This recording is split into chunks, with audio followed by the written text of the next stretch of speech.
안녕하세요. 현재 기미 때문에 큰 스트레스를 받고 있는 20대 여성입니다. 한창 시절에 하나둘씩 올라오던 기미가 성인이 된 후 점점 심해지길래 거금을 들여서 결국 토닝 패키지를 결제했었는데 당시에만 반짝 효과를 보다가 돈만 날리고 다시 기미가 올라오기 시작했어요. 시술을 잘못 받은 건가요? 기미를 완전히 없앨 수 없나요? 그때 당시 효과 있었다며 뭐가 돈만 날린 거야? 돈만 날렸다고 할 순 없죠. 효과를 봤잖아요.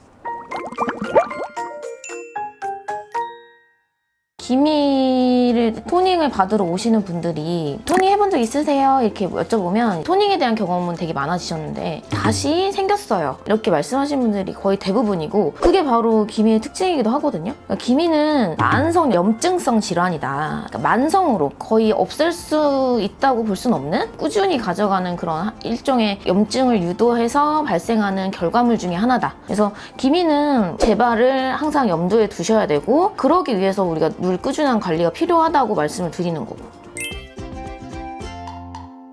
자외선을 안 받으면 좋죠. 좋은데 기미가 꼭 자외선만의 문제라고 볼 순 없고 기미를 발생시키는 큰 요인 중에 하나가 자외선이라는 것 뿐이지 이거는 유전적인 요소도 굉장히 크고 스크래치나 마찰도 있고 그다음에 다른 혈관의 염증 반응도 있고 굉장히 여러 가지가 있는 거예요. 자외선만 안 받으면 되나 하면 아닌 거예요. 노화의 과정의 하나로서도 기미가 발생할 수도 있다는 거죠. 그래서 가끔은 혈관 치료를 같이 하는 경우도 있어요. 이제 굉장히 심한 혈관성 기미라든지 이런 레이저만으로 색소가 없어지지 못하는 경우에는 혈관 치료를 병행하는 경우도 있거든요. 약을 복용하는 경우도 있고.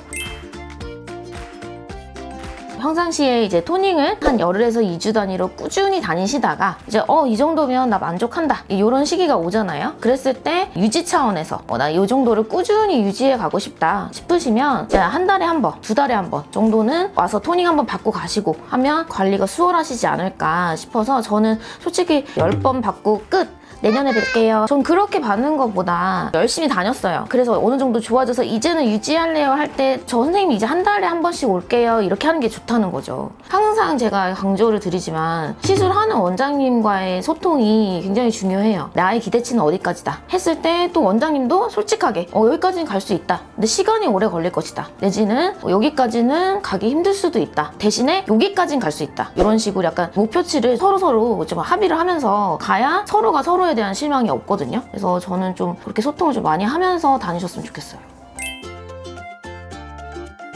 가장 돈 들이고 관리하고 싶으신 분들, 나는 정말 돈을 쓸 데가 없다, 나는 여기에 돈을 낭비하고 싶다, 기미에 관련된 미백 화장품만 바르세요. 솔직히 말씀드리면 기미가 심하신 분들은 굉장히 치료가 힘들어요. 평생 해도 힘들지 않을까. 그 기미 크림을 10년 바른 것보다 레이저 한 방이 훨씬 낫습니다. 되도록 병원에 오시면 짧은 시간에 고효율을 낼 수 있도록 병원 입장에서는 도와드리려고 노력을 하거든요. 병원 입장에서는 환자의 결과물을 더디게 해서 이익을 얻을 게 아무것도 없어요. 그래서 병원 쪽에서 나를 베껴 먹으려고만 한다 이렇게만 생각하지 마시고, 다만 시술에 대한 신뢰성이 깨지신 분들도 분명히 계실 거예요. 그래서 병원을 섣불리 정하지 마시고 여러 병원을 돌아다니시면서 본인이랑 맞는 원장님을 찾으세요. 나는 이 원장님이랑 소통이 잘 된다. 그 병원 정하셔서 꾸준히 다녀보시고 거기서 이제 좋은 결과물 냈을 때 유지 차원에서만 다니시면 될 거거든요. 그래서 너무 화장품에만 의존하지 않았으면 좋겠다. 일단 저는 그거를 가장 강조하고 싶어요.